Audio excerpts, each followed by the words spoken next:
Haruto era um perdedor solitário, nojento e vítima de bullying, que foi rejeitado pelo amor de sua vida por causa de seu rosto feio e nunca mais viu seu pai depois de descobrir que era filho de outra pessoa. Mas antes que ele percebesse, seu pai dirigiu o trem contra seu ônibus, acabando com sua vida naquele instante. Quando acordou, percebeu que havia renascido como um cara chamado Ryu com um rosto feio novamente, e as lembranças de sua vida anterior não paravam de surgir em sua cabeça, enquanto ele lutava para se lembrar de sua identidade. Um grupo de homens chegou com um saco enorme e lhe disse que ele cheirava a convenção de anime antes de expulsá-lo de casa. Enquanto colhia frutas silvestres para comer pela primeira vez em semanas, as lembranças de Haruto continuavam a correr desenfreadas em sua mente. No entanto, ele decidiu que isso não importava porque agora ele era real e seu objetivo de vida era vingar sua mãe, que foi morta diante de seus próprios olhos. Depois que terminou de comer as frutas, Ryu vestiu suas roupas e um grupo de mulheres se aproximou dele,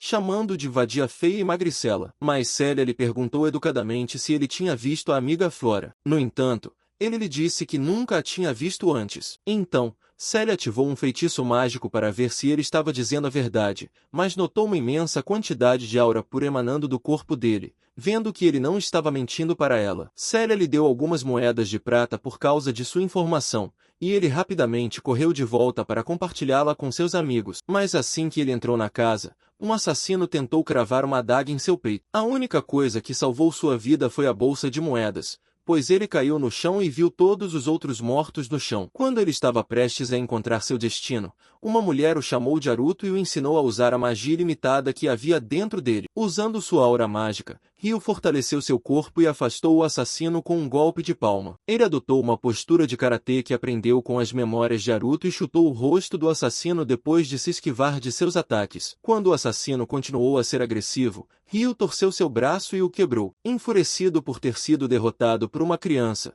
o assassino se aproximou de Ryu mais uma vez, mas foi jogado no chão. Quando estava prestes a acabar com ele, ouviu o som de uma menina chorando e percebeu que o item que os capangas estavam transportando era Flora. A princesa ficou muito assustada e pediu a Ryu que a levasse de volta ao castelo, mas quando viu todos os cadáveres na sala, ficou inconsciente. Não havia outra opção para Ryu a não ser ajudar a pobre garota, então ele a carregou nas costas e a levou de volta para as senhoras que vieram procurá-la antes. A irmã de Flora, Cristina, culpou Ryu por tê-la raptado e imediatamente foi agressiva com ele. Ela nem mesmo deu a ele a chance de falar e Vanessa apontou uma faca para o rosto dele, ordenando que ele fosse ao castelo para se explicar. Ryu tentou dizer a eles que havia acabado de resgatar Flora, e que ela lhes contaria a verdade quando acordasse, mas ele não tinha outra opção a não ser ir para o castelo com eles. Os cavaleiros capturaram o assassino mais tarde, e uma pessoa misteriosa acabou com sua vida antes que ele revelasse qualquer coisa. Dentro do castelo, Ryu foi amarrado e começou a ser torturado por Charles, que o espancou até virar uma polpa. Ele continuava tentando forçar Ryu a confessar que havia sequestrado Flora,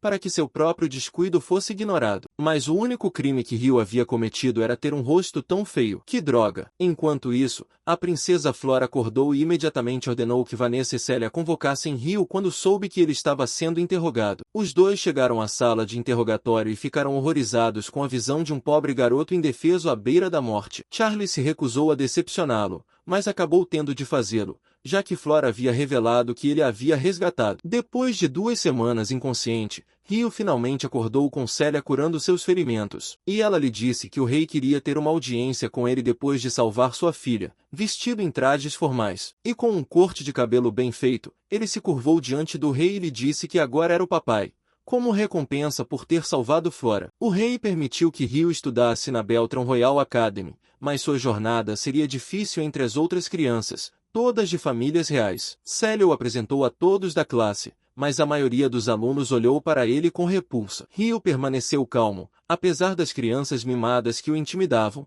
e se sentou educadamente depois de se apresentar. Ele não queria desperdiçar essa chance e procurou Célia para ter aulas particulares. A sala dela era uma bagunça completa, e Ryu descobriu que ela era brilhante, pois se tornou professora aos 12 anos de idade. Célia ficou surpresa com Ryu por ter resolvido todas as questões de matemática perfeitamente, mas Ryu tinha as memórias de Haruto para guiá-lo em sua vida. No dia seguinte, Os alunos participaram da aula de combate e o instrutor ordenou que Ryu lutasse com ele. Ele adotou o estilo que Naruto usava quando estava aprendendo karatê e surpreendeu a todos ao acompanhar o instrutor. Quando o instrutor lhe disse que ele tinha o dom de ser um cavaleiro, Ryu lhe disse que nunca quis se tornar um. Ele continuou a estudar mesmo após o término das aulas, pois os exames estavam se aproximando e ele queria finalmente ser tão inteligente quanto seus colegas. Enquanto o sol se punha, Ryu foi para o pátio e as lembranças de Naruto continuaram a inundar sua mente. Ele se lembrou de que Naruto teve que deixar sua paixão de infância quando sua mãe descobriu que seu pai estava dormindo com um cara. Mas quando ele a reencontrou na escola, só sentiu que ela estava desaparecendo lentamente. O dia do resultado do exame logo chegou,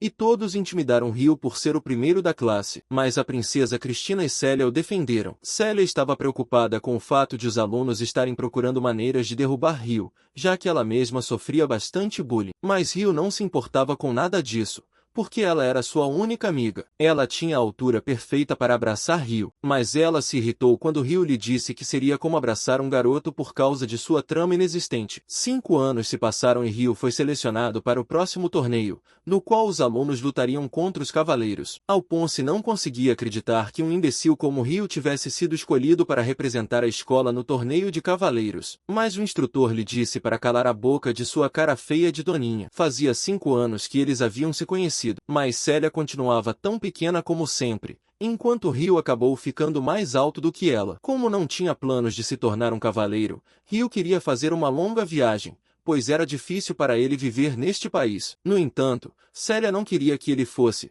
pois estava acostumada a ficar perto dele. Ele se desculpou por ter que ir embora e lembrou-a de que ela provavelmente se casaria em breve, mas ela não tinha intenção de se casar por um longo tempo. Ao ouvir isso, Ryu disse a ela que somente os surfistas gostariam de ter um corpo com bunda de prancha de surf. Dano emocional durante o torneio noturno, Alfred, o árbitro, convocou Ryu como o primeiro desafiante da Beltron Academy, e o destino tomou um rumo estranho quando seu oponente acabou sendo o cavaleiro Charles. Quando a batalha começou, Charles imediatamente perseguiu Ryu com uma enxurrada de golpes. Como ele foi humilhado e rebaixado por causa dele, mas Ryu permaneceu calmo e defendeu todos os seus golpes. Enquanto Charles continuava a pressionar, Ryu encontrou uma oportunidade de derrubar sua espada, e venceu o duelo segurando sua espada de madeira no pescoço. Como era literalmente um pedaço de merda, Charles queria outra rodada, mas Alfred lhe disse para aceitar sua derrota como um cavaleiro graciosamente. No dia seguinte, na escola, Célia estava esperando a chegada de Ryu para parabenizá-lo por ter vencido a luta, mas, em vez disso,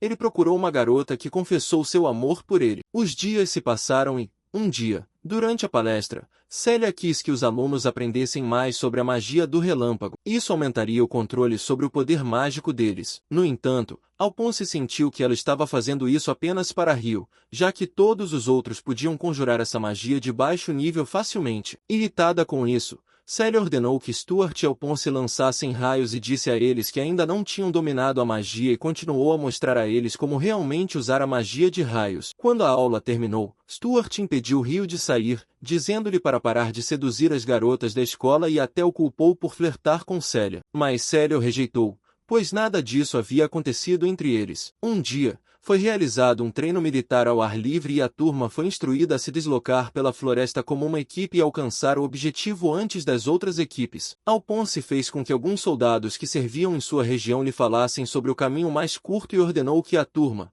como capitão, seguisse esse caminho. Ryu recebeu a ordem de carregar a bagagem de todos sozinho, e ele concordou alegremente, pois não queria que isso criasse uma cena. Flora se sentiu mal por Ryu estar passando por tudo isso, mas antes que ela pudesse fazer algo a respeito, eles foram emboscados por alguns goblins, mas os alunos os derrotaram facilmente. Depois que a luta terminou, Ryu sentiu que alguém estava por perto, e Ryus, a pessoa que havia matado o assassino, mal conseguiu se esconder dele e decidiu testar as verdadeiras capacidades de Ryu. Os alunos continuaram a caminhar, mas acabaram chegando à beira de um penhasco. Do nada, orcs arremessaram lanças contra os alunos e uma delas atingiu a perna de Stuart. Como era um pobrinho, ele mancou e acidentalmente jogou Flora do penhasco, mas Ryu pulou para salvá-la e caiu em seu lugar. Os alunos então se posicionaram e rapidamente eliminaram os orcs enquanto Rona curava a perna de Stuart. Apesar de não ser capaz de lançar técnicas mágicas, Ryu tinha um poder estranho que ele não conhecia,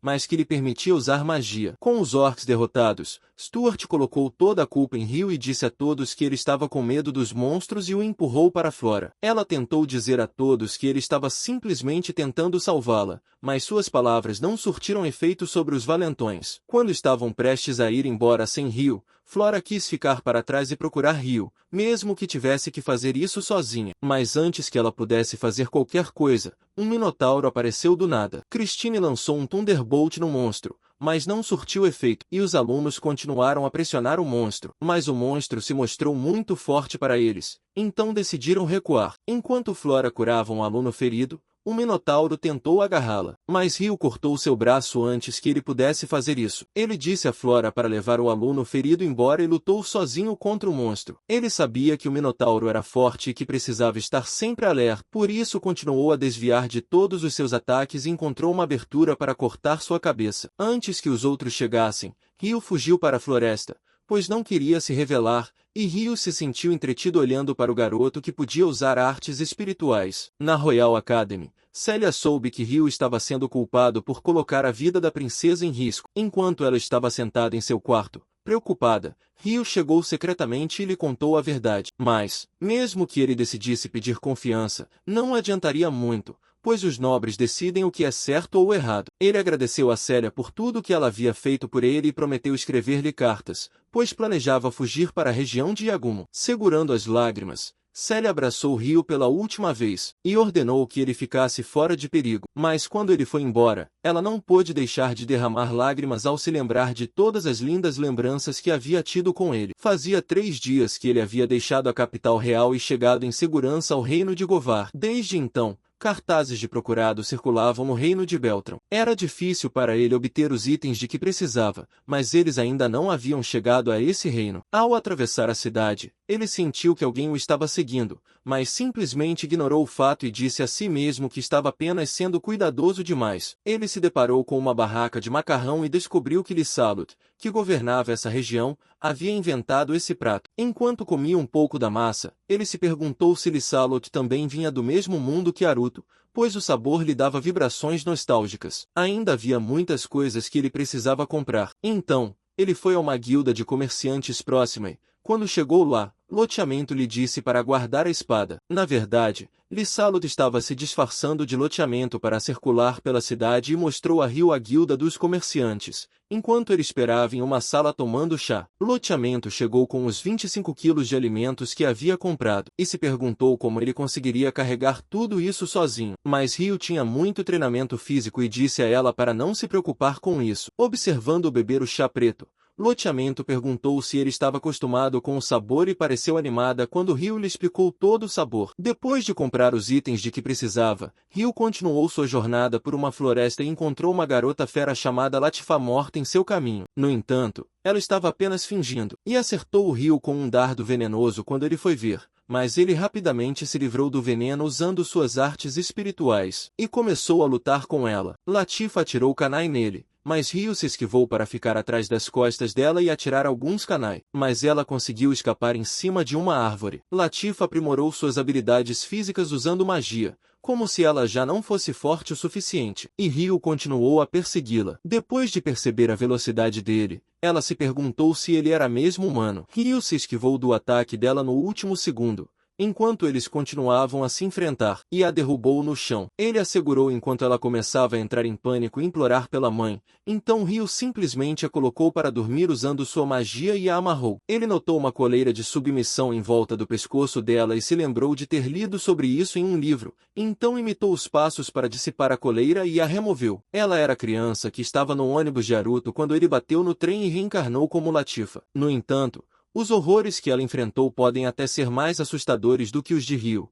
já que Stuart, da turma de Rio, colocou a coleira da submissão nela, e a forçou a chamá-lo de irmão. Ela não queria, então Stuart ativou a coleira para lhe dar uma lição. Ela gritou de dor e implorou para que ele parasse, mas assistir a todos os filmes adultos da meia-irmã o havia tornado um degenerado, e ele se recusou a parar a dor até que ela o chamasse de irmão. Depois disso, Rio a acordou de seu sono e lhe disse para não se tornar violenta novamente, a menos que quisesse morrer. Ele mostrou o colar que quebrou e lhe disse que ela não precisava mais viver com dor. Sentindo a sensação de liberdade pela primeira vez, Latifa começou a chorar e estava pronta para confessar tudo a Rio. Ele queria saber qual casa deu a ela a ordem para ir atrás dele, mas Latifa só sabia o nome do humano que o treinou, e esse era Stuart. Sabendo o que precisava fazer, Rio a libertou das amarras e lhe disse para ir para a região selvagem, onde pessoas como ela vivem juntas. Como ele mesmo estava indo para lá, Latifa começou a segui-lo, mas Rio não confiava nela,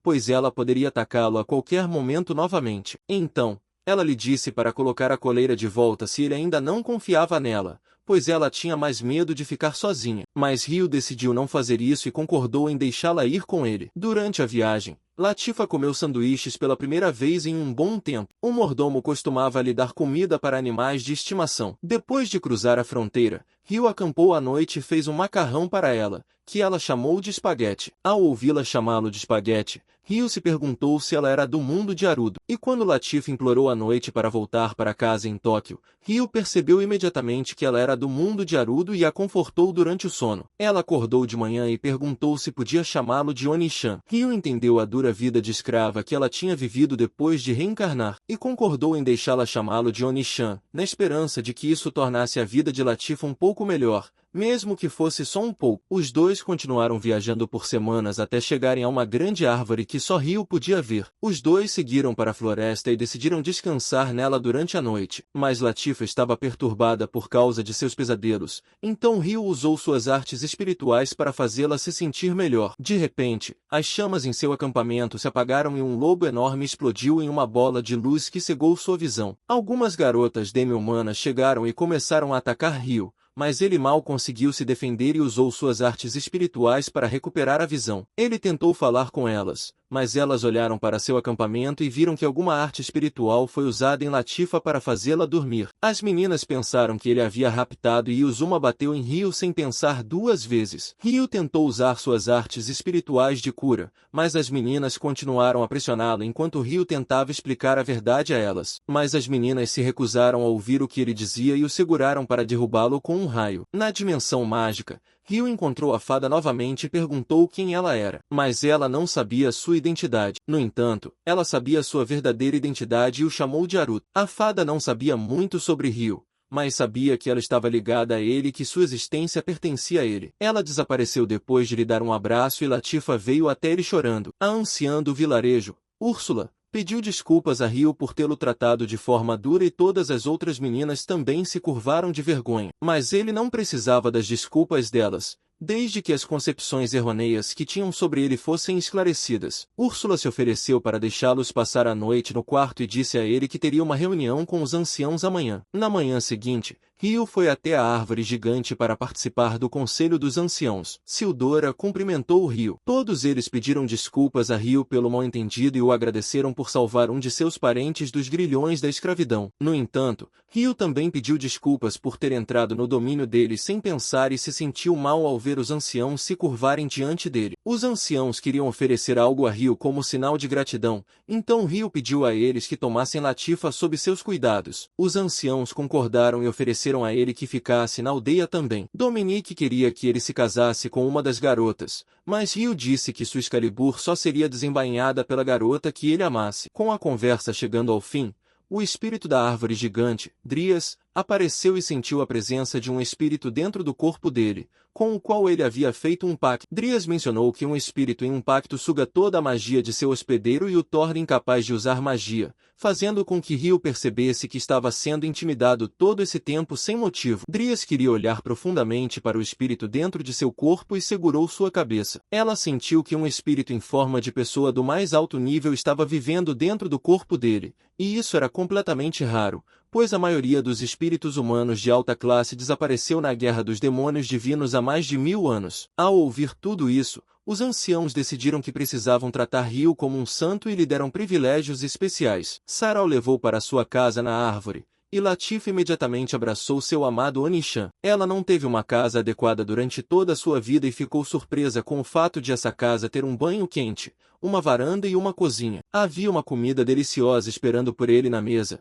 então ele comeu com os outros e ficou sabendo que as Beast Girls iriam morar com ele de agora em diante. Ele não queria isso, mas entendeu o motivo quando Úrsula lhe disse que seria melhor para Latifa, pois ela teria pessoas para cuidar dela. Nos meses seguintes, Rio praticou artes espirituais com os aldeões e passou a maior parte do tempo tentando entender a cultura deles e até mesmo lutando com eles de vez em quando. As estações continuaram a passar, até que chegou o dia do grande festival espiritual e Drias deu início ao festival sob a árvore gigante. Mas em outro lugar, dois homens viajando em um grifo chegaram à caverna de um dragão. Rios entrou para pegar um ovo de viver e disse ao homem para carregá-lo enquanto ele pilotava o grifo. Quando os dois decolaram, Rios olhou para trás e viu um enxame de viverno voando em direção a eles à distância. Fazia um ano que Rio e Latifa haviam chegado ao vilarejo, então Drias lhes deu um beijo na cabeça para recebê-los oficialmente como moradores do vilarejo. A multidão aplaudiu, e o festival começou. Ao ver todos os bêbados,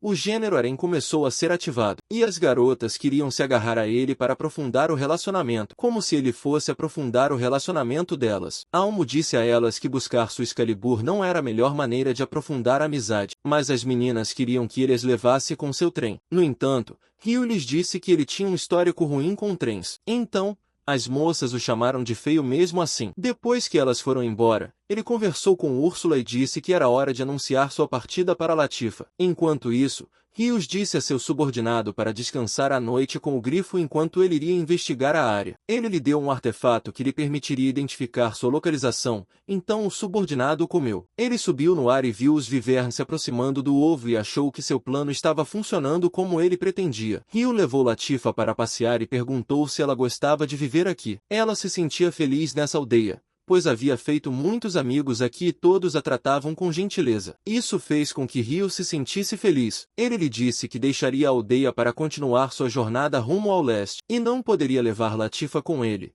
pois não sabia o que o esperava lá. Mas Latifa percebeu que ele a abandonaria como os outros e fugiu chorando. Os aldeões haviam detectado a presença de Viver e convocaram seu exército para investigar o fato. Enquanto Rios foi mais fundo na caverna do Viver para pegar o resto dos ovos, as meninas notaram um homem sentado ao lado de uma fonte com seu grifo. Mas o homem tinha uma faca na mão e fugiu para cima do grifo. Juzuma tentou derrubar o grifo com raios, mas o homem se esquivou. No entanto, ele foi atacado por um Viver logo em seguida e também conseguiu evitá-lo por pouco. Como sua função havia terminado, Rios ativou o artefato, fazendo com que o homem sangrasse pela boca e caísse no chão com o ovo. O ovo caiu bem na frente de Latifa e se quebrou. Então ela o investigou para ver o que era. Mas o líder dos Vivern também chegou ao local e rugiu ao ver o que aconteceu com seu filho. O Viver empurrou Latifa contra uma árvore com sua cauda e a atacou com seu sopro de fogo. Mas Almo conseguiu detê-lo usando seu tornado de vento. Ela usou seus bichos familiares e atacou o Viver, mas era difícil demais para ela lidar com ele sozinha. Então, Latifa tentou ajudá-la e atraiu a atenção do Viver. No entanto, ela se assustou quando uma árvore caiu na sua frente e ela estava prestes a ser esmagada pelo Viver. Mas Rio a deteve usando um Icicle. Depois de levá-la para um lugar seguro, Rio usou suas artes espirituais e lutou contra o Viver com as próprias mãos. O Viver soltou seu hálito de fogo e Rio o apagou usando uma rajada de vento, mas não teve nenhum efeito sobre ele. E quando o Viver estava prestes a lançar seu ataque final, Rio lançou uma enorme bola de fogo em sua boca e fechou a boca para fritar o cérebro do Viver por dentro. Ao verem seu líder derrotado, todos os outros Viver começaram a sair voando dali, e todos ficaram surpresos ao ver Rio vencendo o Viver sozinho. Mas ele lhes disse que o Viver tinha apenas um problema de habilidade e que precisava ser melhorado. Latifa abraçou seu Onichan por tê-la salvado e, no dia seguinte, pediu desculpas a ele por ter agido como uma pateta e disse que estava com medo de que ele fosse embora, pois achava que era um empecilho para ele. Mas Rio consolou sua irmãzinha e lhe disse que estava indo para a região de Yagumo, pois era a terra de onde seus falecidos pais vieram. Era a primeira vez que ele lhe contava algo sobre si mesmo, então Latifa quis fazer o mesmo, e contou a ele que era uma humana em um lugar chamado Japão. Mas ela morreu e reencarnou na pessoa que era agora. Ela não achava que Rio acreditaria nela tão facilmente e ficou surpresa ao saber que Rio também era do Japão. Ele estava dizendo isso a ela agora, enquanto os arrependimentos persistentes de seu passado o assombravam. E ele estaria mentindo se esses arrependimentos não o afetassem ainda. Mas ele queria valorizar sua nova vida e se fortalecer. Então Latifa prometeu se fortalecer também, e disse a ele que estaria esperando que ele voltasse. Os aldeões se reuniram para lhe desejar adeus, e o ancião anão lhe deu uma espada feita de mitril que podia absorver artes espirituais, e uma armadura de viver preta com o mais alto status de defesa. Ele também recebeu uma grande quantidade de alimentos e remédios. E para carregar todas as coisas, Sildora deu a ele um tesouro nacional de sua aldeia que ele poderia usar para armazenar todos os itens em uma dimensão de bolso. Ele prometeu voltar se a aldeia corresse algum perigo,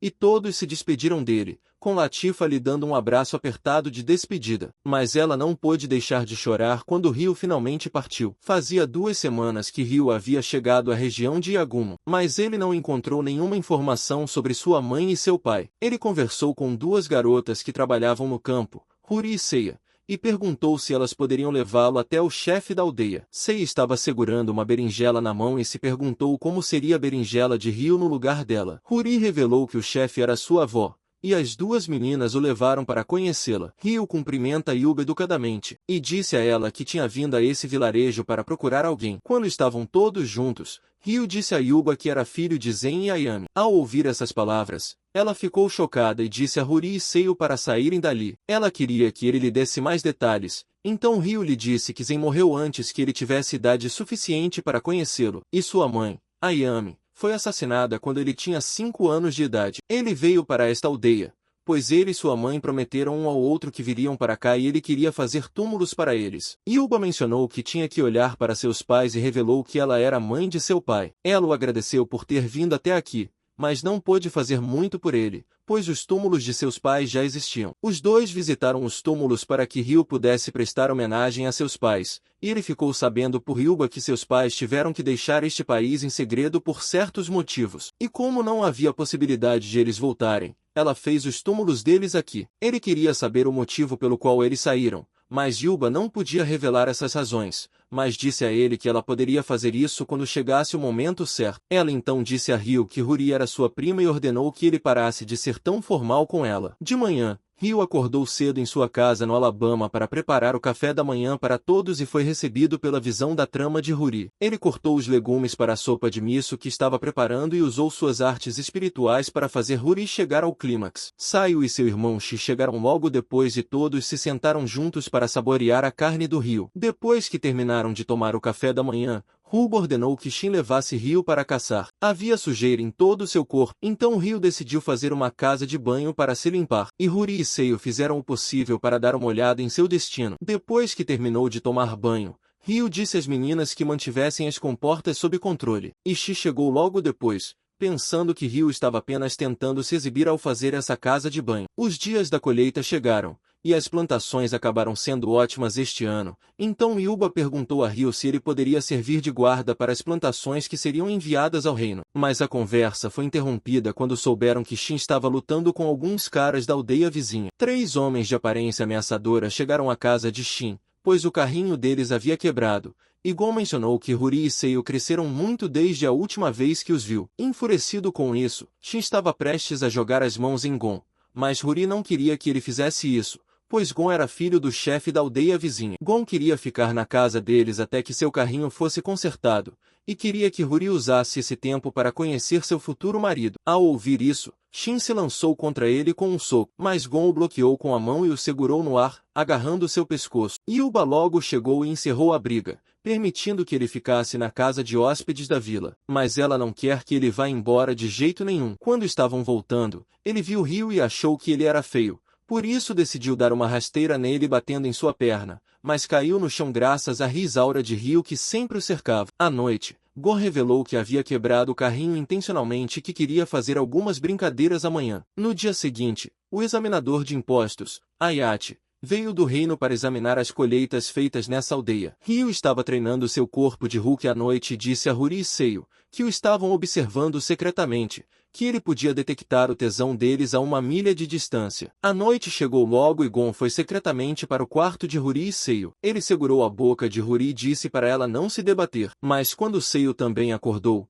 ele ameaçou machucar Ruri se ela contasse a alguém. No entanto, o detector da luxúria sabia que isso estava acontecendo e espancou o subordinado de Gon. Mas quando ele olhou para Gon em cima de Ruri, lembrou-se de como sua mãe foi morta da mesma forma e o expulsou de casa. O único Gonryo que reconheceu foi o de Tekken 3, e ele continuou a esculpir seu rosto com socos até que Ayate chegou e o conteve. Depois de saber que ele estava tentando agredir Huri e São, ele prometeu fazê-lo pagar por suas ações no reino. Era a segunda vez que Ryu queria matar alguém, e ele achava que tinha esse sentimento dentro de si o tempo todo. Mas, recentemente, ele havia se aproximado demais da personalidade de Naruto e desviou o olhar da vingança. Então, ele se lembrou de que era o mesmo homem que sempre foi, que queria se vingar do assassino de sua mãe. No dia seguinte, Ayate disse a todos que um mensageiro veio do reino e que Gon e seus subordinados seriam aprisionados. Ryu pediu desculpas a todos pelos problemas que causou ontem, mas Yuba sabia que ele só estava fazendo isso para proteger as meninas, e Ayate lhe disse que teria feito o mesmo se estivesse em sua posição. No dia seguinte, Yuba entregou uma carta a Ayate e disse para ele entregá-la ao seu pai Gouki, e ele prometeu fazer isso. E todos eles embarcaram em sua jornada para ir ao reino de Karasuki para entregar as mercadorias e os prisioneiros. Dawn e sua gangue foram enviados para a prisão do reino e Ryu vagou pela capital com Saio. Eles acabaram em frente a uma barraca e a garota sugeriu ao Ryu que ele comprasse alguns presentes para sua namorada. Saio entrou em pânico ao ouvir isso e lhe disse que eles não estavam juntos, mas a garota os achou bonitinhos juntos e queria que eles trouxessem uma lembrança do reino. Então Ryu comprou para Saio um grampo de cabelo com flores cor-de-rosa. Antes de irem embora, a garota disse a Saio que fizesse o possível para que Ryu fosse dela, como muitas meninas devem fazer. Depois desse garoto, eles foram ao centro da cidade e viram um homem tentando sequestrar uma garota chamada Kimono. Então, Ryu pulou e derrubou o sequestrador no chão para salvar Kimono. Seu guarda correu para agradecer a Ryu, mas ele foi embora imediatamente, pois não queria chamar a atenção. O pai da garota, Komono, disse a Ayate que alguém tentou sequestrar sua irmã, mas uma pessoa misteriosa a salvou. Ao ouvir isso, Ayate ficou chocado, mas teve certeza de que sua irmã estava a salvo e passou a carta que Yuba lhe deu para Gouki. Ele leu a carta e, com as mãos trêmulas, perguntou a Ayate se ele havia conhecido um homem chamado Ryu. Ele conheceu Ryu à noite, e o convidou para ir à sua casa para lhe contar que ele já foi assistente de sua mãe, a antiga princesa deste reino. Ele ficou chocado ao saber que sua mãe era da realeza, e Gouki lhe contou que, há 20 anos, seu pai, En, comandou o exército do reino em uma guerra, e por causa de sua habilidade excepcional, o rei lhe deu o posto de nobre guerreiro e o tornou guarda de sua filha Ayame. Com o passar do tempo, Ayame passou a gostar de Zen, e uma trégua foi negociada entre os reinos. Mas o atendente que chegou se apaixonou por Ayame e ordenou que ele a raptasse durante a noite. Entretanto,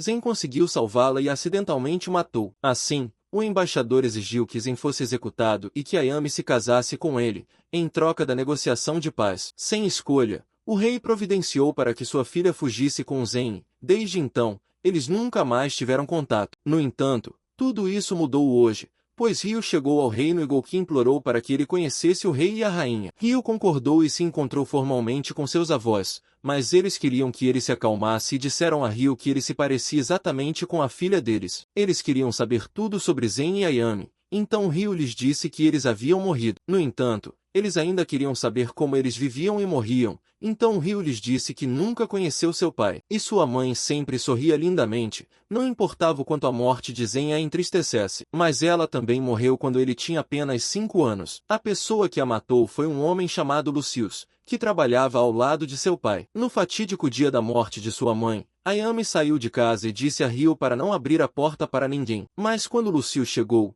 ele abriu a porta como se o conhecesse desde que nasceu, mas chutou Ryu contra a mesa e o obrigou a beber uma poção que entorpeceu seus sentidos. Sua mãe chegou e exigiu que Lucius explicasse suas ações, mas ele acabou de matar Ayame. Essa foi a última lembrança que Ryu teve de sua mãe, pois depois disso ele acordou nas favelas e viveu sua vida como órfão. Ryu nunca conseguiu perdoar o homem que matou sua mãe, mesmo sabendo que sua mãe não gostaria que ele se vingasse. Ele ainda mataria o homem sempre que o encontrasse. O rei queria que Ryu treinasse e ordenou que ele lutasse com Gouki, pois ele era a pessoa mais forte do reino. Ele visitou o campo de treinamento com Gouki e sua esposa, e Kimono e sua guarda também estavam presentes, e eles ficaram sabendo que Ryu era o anjo que salvou a filha deles. Quando a luta começou, Gouki ficou surpreso com a força de Ryu e se perguntou quão forte ele seria em seu auge. Ele continuou a trocar golpes com Ryu, mas estava em desvantagem. Então reuniu energia mágica em torno de sua espada e acertou Ryu com sua habilidade secreta Air Slash,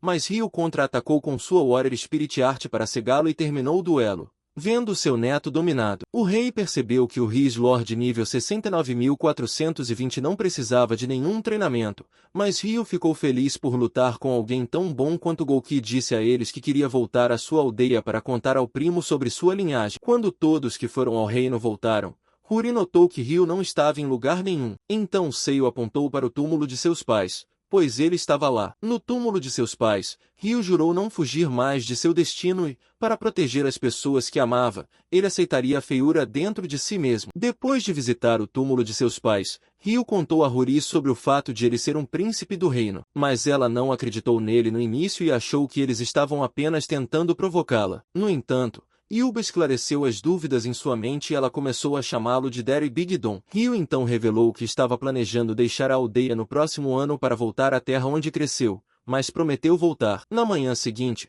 Ryu encontrou todas as meninas e Huri o chamou de papai na frente de todos. Seiya ficou imaginando quando ela teria coragem de chamá-lo de papai também. As estações se passaram e Ryu continuou a ajudar na vila. E quando chegou a primavera, ele ajudou todos a plantar sementes no solo, onde ele plantou as sementes exatamente como lhe disse, e se perguntou quando ele plantaria sua semente em seu solo fértil. Depois de dizer a ela que mantivesse o trabalho árduo, Ryu ajudou Saiyo e lhe disse que deixaria a aldeia quando o festival da colheita terminasse. Ao ouvir isso, lágrimas brotaram de seus olhos, mas ela agiu como se a sujeira tivesse entrado em seus olhos e continuou a trabalhar. Ela foi para casa e chorou muito, fazendo Shin se perguntar se aquele imbecil do Ryu havia feito algo com ela. Mas ele ficou sabendo que deixaria a aldeia em breve. Ele foi imediatamente para a casa de Yuba e implorou para que Ryu ficasse na aldeia. Mas Seiyu chegou e lhes disse que perdoassem Shin por agir como um mendigo. Para animar a irmã, Shin trouxe um presente para Saiyo e disse a ela que há muitos outros peixes no mar, mas Saiyo só queria Ryu. Então ela trabalhava duro durante o dia e praticava sua arte de espadachim à noite para se fortalecer e viajar com Ryu. Quando chegou o dia do festival anual,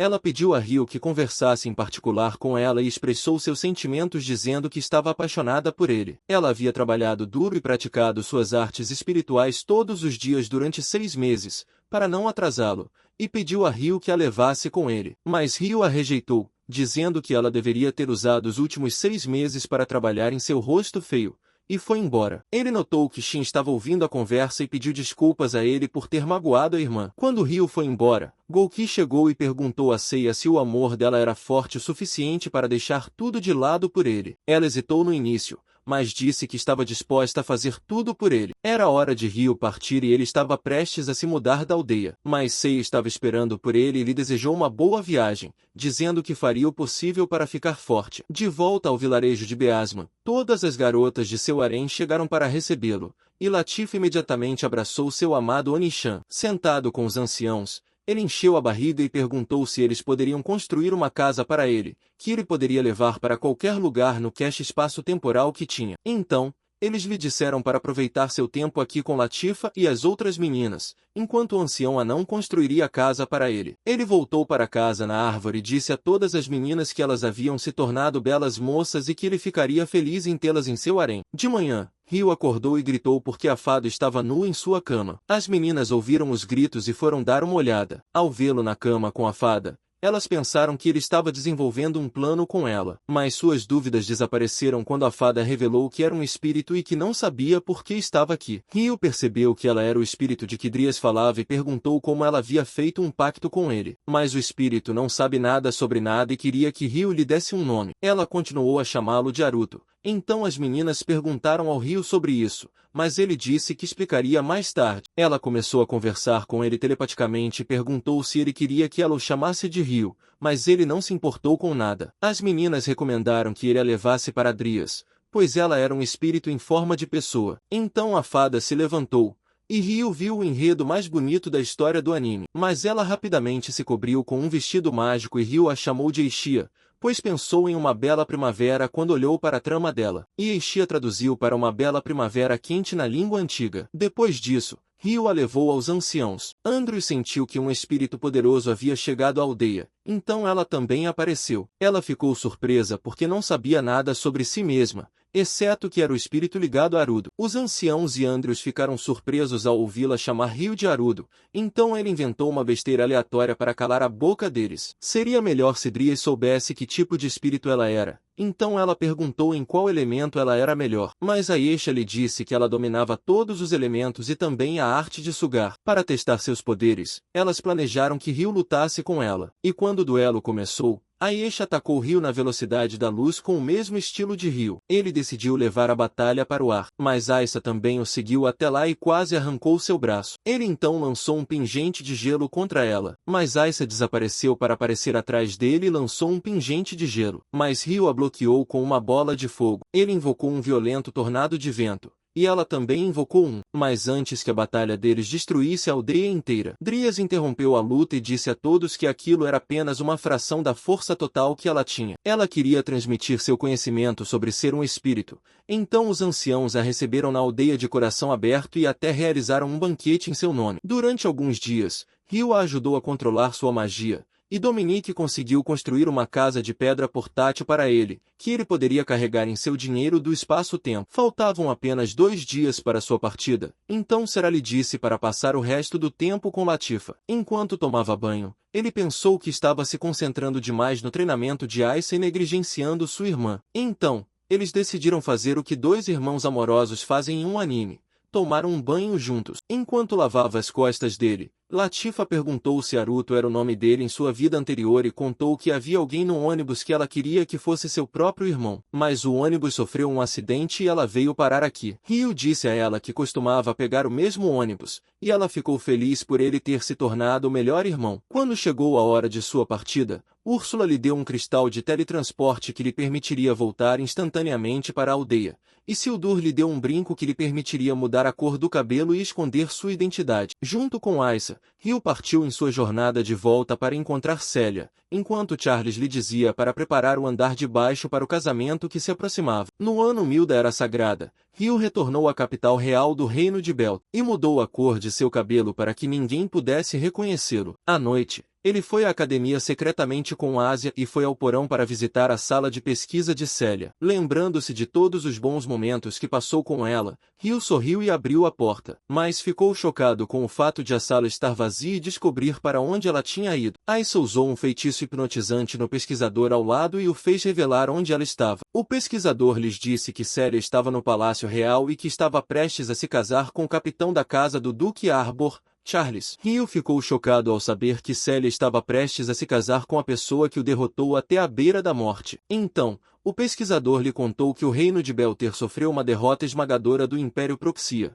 e o poder da família real foi perdido. Mas a casa do Duque Arbor conseguiu iniciar negociações de paz com o Império Proxia. Como a família real havia fugido do Império, eles tiveram que se unir à casa do Conde Clary para ganhar poder. Assim, o casamento entre Charles e Célia foi decidido. Como a cerimônia de casamento seria amanhã, Rhea queria se encontrar com Célia, mas ele percebeu que as defesas seriam mais rígidas do que ela. Então a Cia se ofereceu para investigar o paradeiro de Célia usando sua forma espiritual. Havia muitos guardas em cada centímetro do palácio. Mas como ela estava em um quarto, Rio conseguiu entrar sem ser detectado, voando até lá. Célia sentiu que estava prestes a se tornar propriedade de um homem degenerado para o resto de sua vida e desejou ver Rio pela última vez. Mas como ele não veio, ela estava prestes a queimar a carta que recebeu de Rio, quando, de repente, a porta se abriu, e Rio entrou para cumprir sua promessa de voltar para ela mais uma vez. Ela disse a Rio que ele havia ficado ainda mais alto e bonito, mas Rio lhe disse que ela continuava tão lisa como sempre. O que ele disse? O Rio ainda era a cadela tóxica de que ela se lembrava, mas ela se sentiu feliz por ele estar finalmente de volta. Ele disse que ele era forte e galante, como nos velhos tempos. Ela queria tomar chá com ele, mas Rio não se importava com isso, e perguntou se o casamento era algo que ela queria. Ela fingiu que o casamento não era forçado. Ele disse que Charles era cavalheiresco e gentil com as mulheres. No entanto,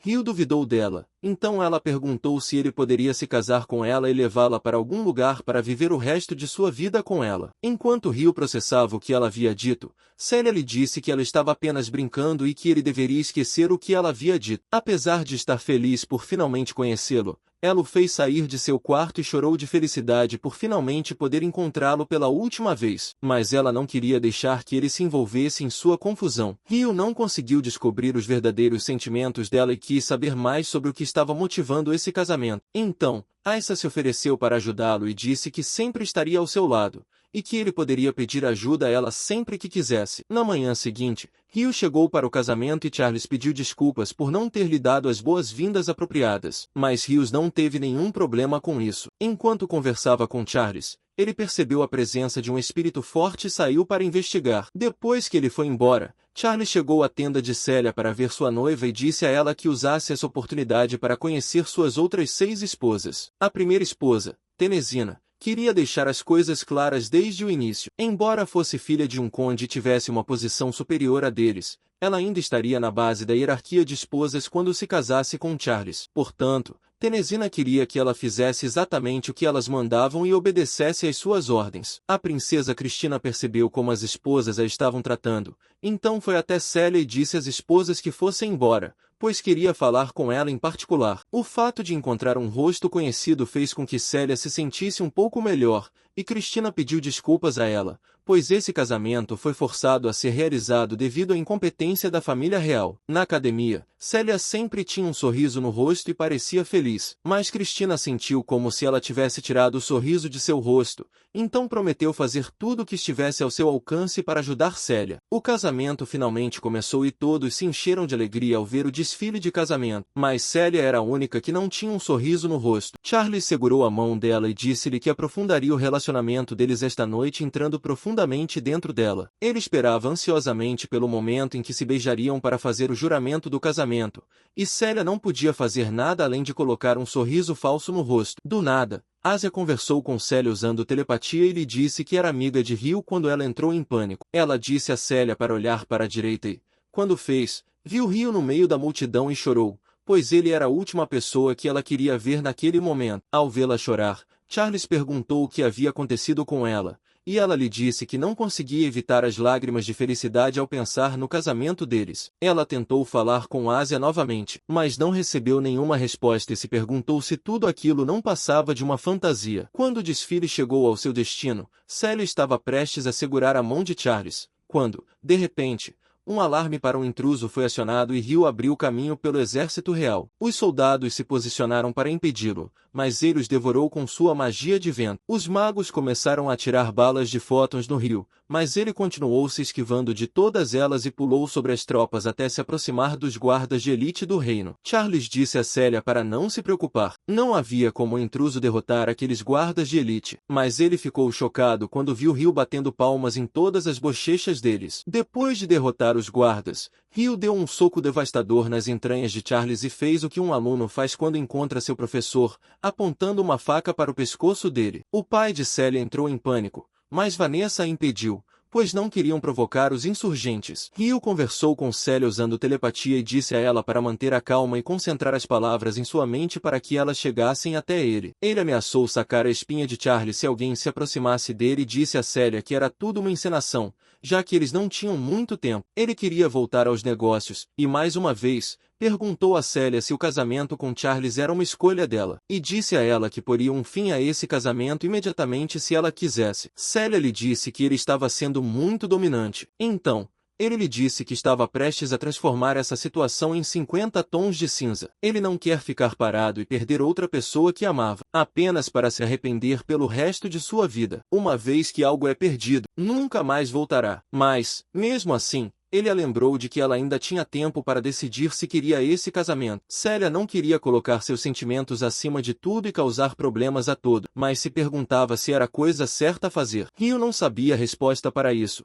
mas sabia que ela não teria uma expressão tão triste no rosto se quisesse esse casamento. E Célia perguntou o que ele faria se ela cancelasse o casamento. Então Ryu lhe disse que a levaria para bem longe e fugiria do palácio e, assim, a família dela não seria culpada. Célia finalmente teve coragem de pedir a ele que a levasse embora, então Ryu a segurou em seus braços e fugiu. Charles entrou em pânico e disse aos guardas para irem atrás dele, mas Alfred não estava feliz com essa decisão, pois sabia que ele simplesmente passaria por cima deles. Os magos começaram a usar suas balas de fótons contra ele novamente, mas Ryu se esquivou de todas elas com sua magia de vento. Ryu observou o desenrolar desse drama e se perguntou se ele era o mesmo garoto da Royal Academy que podia usar artes espirituais. Então, para testá-lo, ele lançou uma enorme bola de energia negra na direção de Ryu, mas ele se esquivou facilmente e voltou a correr com Célia depois que a nuvem de poeira baixou. Enquanto magos voando em grifos perseguiam Ryu, Charles disse às tropas para irem imediatamente atrás dele, mas Alfred assumiu o comando das tropas e ordenou que elas se espalhassem pela capital. Charles o atacou e perguntou quem lhe dera autoridade para comandar as tropas, mas Alfred o mandou calar a boca e perguntou se ele sabia algo sobre o agressor. Charles pensou que poderia ser alguém que teve problemas com ele no passado. Então, Alfred lhe disse que isso é literalmente todo mundo em toda a cidade. São fatos. São fatos. Não são fatos. Esses fatos não são fatos. Ryu continuou fugindo dos grifins e disse a Célia para segurá-lo com força. Mas ela estava gostando dos golpes de seu foguete de mijo e disse ao destruidor da castidade para correr ainda mais rápido. Ao pular de telhado em telhado, ele disse a Célia que a passaria para Ice enquanto ele se fazia de isca e ganhava tempo.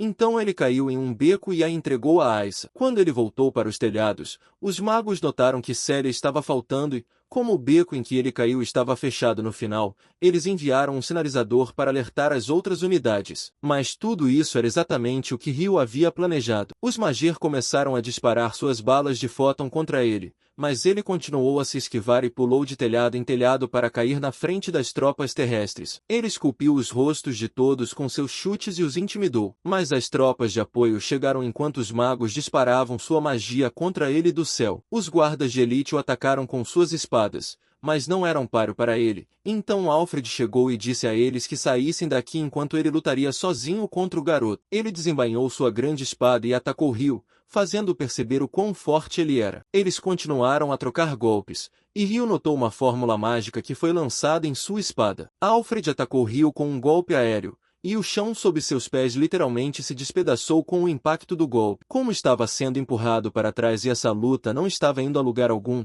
ele lançou um ataque perfurante que quase arrancou sua cabeça, mas Ryu conseguiu se esquivar no último segundo e contra-atacou batendo nele com os punhos. Alfred se perguntou por que ele o atacaria com o punho quando poderia tê-lo matado naquele momento com suas lâminas e pensou que talvez Ryu o estivesse subestimando. Então, ele carregou seu ataque final e destruiu tudo à sua frente. Se Ryu recebesse toda a força desse golpe, não restaria nenhum vestígio dele. Mas Alfred teve uma sensação estranha de que o ataque não o atingiu. Então, só para ter certeza, ele ordenou que suas tropas vasculhassem a área ao redor. Enquanto as meninas esperavam por ele, a atmosfera se tornou ameaçadora. Mas Ryu finalmente alcançou Célia e Ásia, que estavam esperando por ele do lado de fora da cidade. Ao ver Ryu, Célia foi imediatamente abraçá-lo, mas tropeçou em Ryu. Então Ryu disse a ela que, se ela tivesse um amortecimento melhor e não fosse tão plana quanto uma prancha de surf, ela teria caído em cima dele. Ela ficou chocada. Então ele perguntou a Célia se ela queria voltar, pois ainda havia tempo. Mas Célia estava processando essa mudança repentina de eventos e queria passar o resto de sua vida com ele. Então agradeceu a Ryu por tê-la sequestrado. Ryu prometeu que sempre a faria feliz, e os dois se curvaram em sinal de respeito. Quando, de repente, raios de luz aterrorizantes vieram do céu para a terra, Eishia sentiu um pedaço de Miharu voltar para ela. Ela percebeu que algumas pessoas do mundo original de Ryu tinham vindo para este mundo e implorou a Ryu que as ajudasse. Enquanto isso, um grupo de meninas, incluindo Miharu, chegou a este mundo e percebeu que não havia serviço em seus telefones. Alguns capangas chegaram ao local e os sequestraram. Ryu encontrou um smartphone e foi até os capangas para perguntar se eles tinham visto algo parecido, mas o capanga fingiu que não sabia de nada. No entanto, Ryu sabia que ele estava mentindo, pois as meninas estavam gritando para que alguém as ajudasse. Então, ele cortou todos os capangas em pedacinhos e resgatou as duas meninas. Ele perguntou se havia mais alguém além deles, e as meninas apontaram para um carrinho próximo. Então Ryu foi até o carrinho e quebrou o cadeado, apenas para encontrar o amor de sua vida passada mais uma vez.